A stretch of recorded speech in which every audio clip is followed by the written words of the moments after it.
नमस्कार। आज के इस एपिसोड में आपका स्वागत है और आज हम बात करेंगे डॉन मुख्तार अंसारी के मौत पे।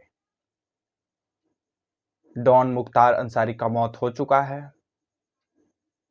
और अब वो सुपुर्द खाक भी हो चुके हैं। कैसे मरे, इसके पीछे किनकी हाथ हो सकती है, रिपोर्ट क्या कहती है। मुख्तार अंसारी जो बांदा के जेल में जब कैद थे, उस वक्त उन्होंने आज से तकरीबन 20 दिन पहले एक चिट्ठी लिखी थी। उस चिट्ठी में आखिर क्या जिक्र किया था,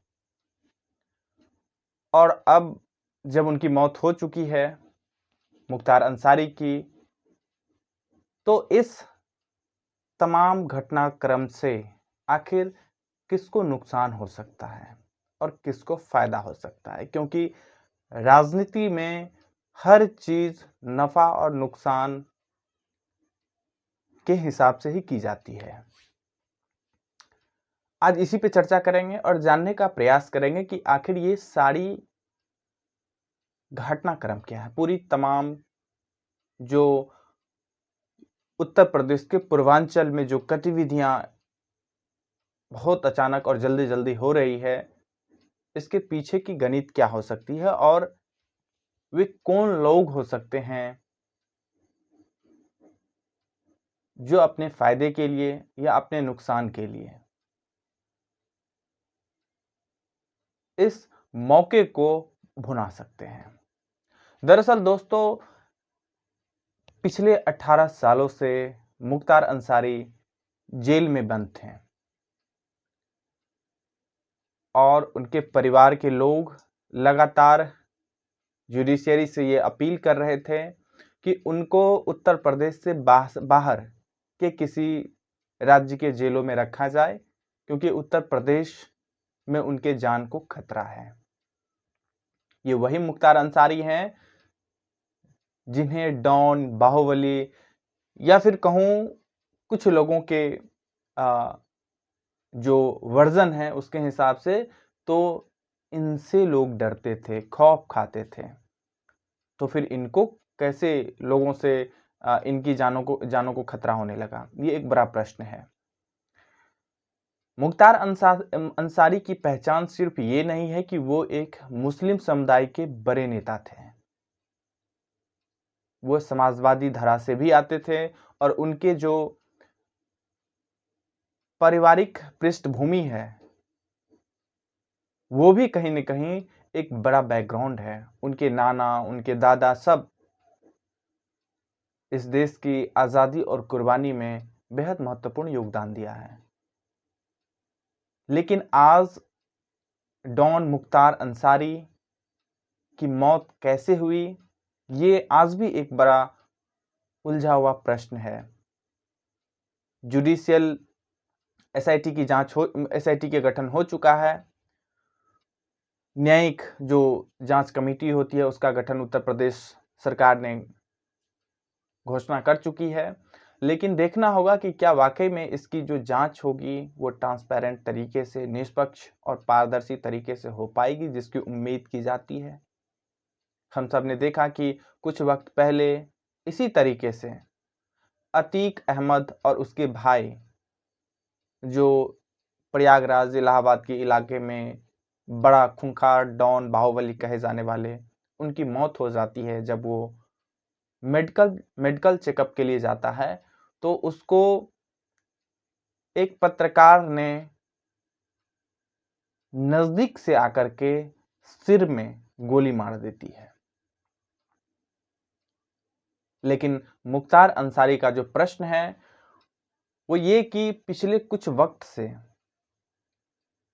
ये न्यूज में भी था और ये जुडिशियरी से भी अपील की जा रही थी, सरकार से भी अपील मुख्तार अंसारी के बेटे और भाई, बेटा विधायक है और भाई उनके सांसद हैं, वो कर रहे थे कि उनके जान को खतरा है। उनके खाने में कहीं न कहीं जहर मिलाया जा रहा है, जिसकी वजह से उनकी तबीयत नासाज है, उनके हाथ पैर फूल गए हैं, उनके नसों में या नस में शायद ब्लड सर्कुलेशन रुक गई थी, इसके वजह से उनको हॉस्पिटल लाया गया और हॉस्पिटल से फिर फौरन वहाँ की जो मेडिकल टीम थी उन्होंने कहा कि अब मुख्तार अंसारी स्वस्थ हैं और उसके बाद फिर उनको जेल में भेज दिया गया। और जब परसों यानी अभी 2 दिन पहले आनन फानन में उन्हें जेल से अस्पताल लाया गया तो बताया गया कि मुख्तार अंसारी को हार्ट अटैक आया है, जबकि मुख्तार अंसारी के बेटे, भाई और उनके परिवारजनों का कहना है कि उनको स्लो पॉइजन दिया जा रहा था, जिसकी वजह से उनकी जान को खतरा था, जिसकी सूचना उन्होंने पहले ही सरकार और न्यायपालिका को, मीडिया को दे चुके थे पब्लिकली। ये पब्लिक डोमेन में अवेलेबल है।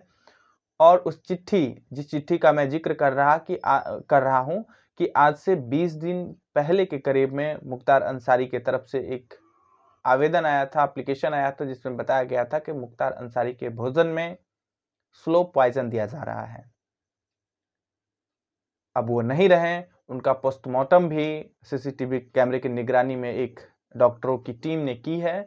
लेकिन अब जो बड़ा प्रश्न है कि क्या उत्तर प्रदेश से वाकई में जो क्रिमिनल है, गुंडे हैं, बाहुबली हैं, उसकी खात्मा हो चुका है, या फिर किसी खास समुदाय के या किसी खास पार्टी से संबंध रखने वाले डॉन कहें, गुंडे कहें, मवाली कहें, बाहुबली कहें, उनको खत्म किया जा रहा है। और फिर इसके काउंटर में एक सवाल भी है कि क्या किसी खास जाति और किसी खास धर्म के लोगों को अब गुंडा बनाने की प्रयास की जा रही है या उसको मनमानी करने की बेजा छूट दी जा रही है? ये एक बड़ा प्रश्न है, क्योंकि जब उत्तर प्रदेश की सरकार और योगी आदित्यनाथ की सरकार ये कहती है कि वो सैकड़ों इनकाउंटर कर चुकी है, हजारों लोगों को पैर में, हाथ में गोली मार के उनको लुल्हा लंगड़ा कर चुकी है, तो ये प्रश्न भी उठना लाजमी है कि क्या उत्तर प्रदेश से गुंडागर्दी और अपराधी बलात्कारी खत्म हो चुका है या किसी खास समुदाय का खत्म हुआ है, किसी खास जाति का पल रहा है, उसको सत्ता का पक्ष पोषण मिल रहा है? ये एक बड़ा प्रश्न है।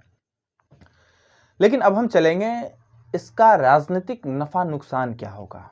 देखिए, मुख्तार अंसारी दरअसल समाजवादी धड़े के थे और उनमें इतनी सक्षमता थी, मैं इस बात से इनकार नहीं करता हूं कि उनपे अनगिनत अपराध के मामले दर्ज थे और इसी वजह से वो लगातार पिछले कई वर्षों से जेल में थे। लेकिन उनकी एक अपनी लोकप्रियता भी थी समाज के निचले तबके में, वो किसी भी धर्म का हो, चाहे मुस्लिम हो, हिंदू हो, सब में उनकी एक्सेप्टेंसी थी। बताया जाता है कि वो गरीबों के मसीहा थे। लेकिन उनके मर जाने से कहीं न कहीं कांग्रेस और समाजवादी पार्टी को झटका लगा है, राजनीतिक तौर पे उनको नुकसान हो सकता है। और वहीं दूसरी तरफ इस मायने में मैं कह रहा हूं कि नुकसान होगा कि दूसरी तरफ बीजेपी इसका ठीक ठाक और अच्छा खासा लाभ ले सकती है। कैसे?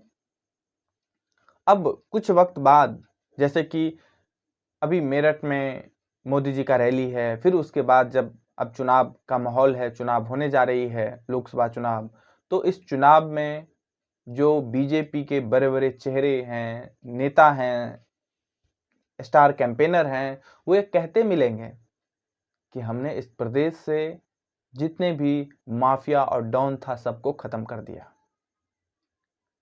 और इस तौर पे इसको हिंदू मुस्लिम करके पोलराइजेशन करके चुनाव जीतने की पूरी कोशिश की जाएगी।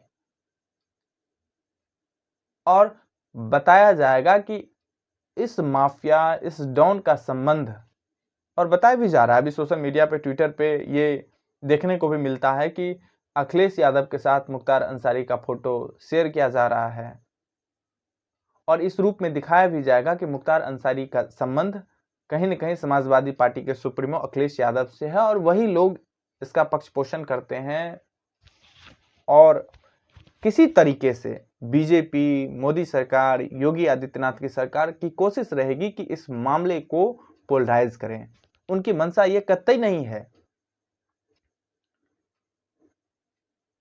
कि माफिया, डॉन, क्रिमिनल प्रदेश से खत्म हो, प्रदेश माफिया मुक्त प्रदेश बने। ये किसी भी राजनेता की हस्र नहीं होती है, तमन्ना नहीं होती है, और यदि ये तमन्ना होती तो वो राजनेता ही नहीं होते। उनकी तो स्पष्ट मंशा होगी कि हमारे जो डॉन और क्रिमिनल हैं वो बने रहें ताकि चुनाव में हमको हर तरह से, हर रूप में मदद करे चुनाव जितवाने में, सरकार बनाने में। लेकिन जो हमारे विपक्षी पार्टी है उससे संबंधित जितने भी डॉन है, क्रिमिनल हैं, माफिया हैं, उन सब की सफाया हो जाए ताकि दो तरीकों से अपने प्रतिद्वंदी को मात दे सकें। एक तो ये कि जो डॉन होता है उसकी जो अपनी आर्थिक और आर्थिक शक्ति और लोकप्रियता होती है, जिसके माध्यम से वो इस चीज का इस्तेमाल करके किसी पार्टी या किसी कैंडिडेट को जिताने में अपने लोकप्रियता का इस्तेमाल कर सकता है, अपने बाहुबल का इस्तेमाल कर सकता है।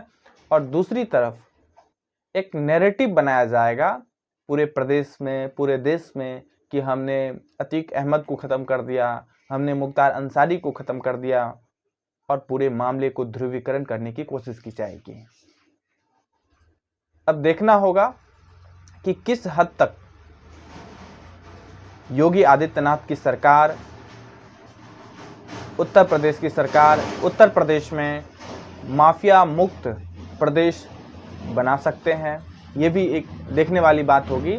लेकिन जो सबसे बड़ा इंटरेस्टिंग फैक्ट होगा कि क्या मोदी जी या बीजेपी के बड़े बड़े जो नेता हैं वो इस मुद्दे को राजनीतिक शक्ल दे करके इस घटनाक्रम को ध्रुवीकरण करने की कोशिश करेंगे, लोकसभा चुनाव में इसको एक मुद्दा बनाने की कोशिश करेंगे।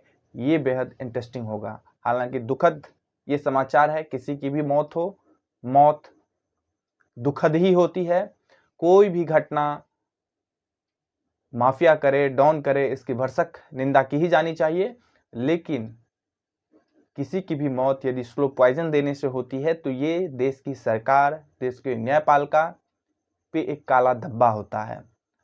आज बस इतना ही। अपनी प्रतिक्रिया जरूर दें। धन्यवाद।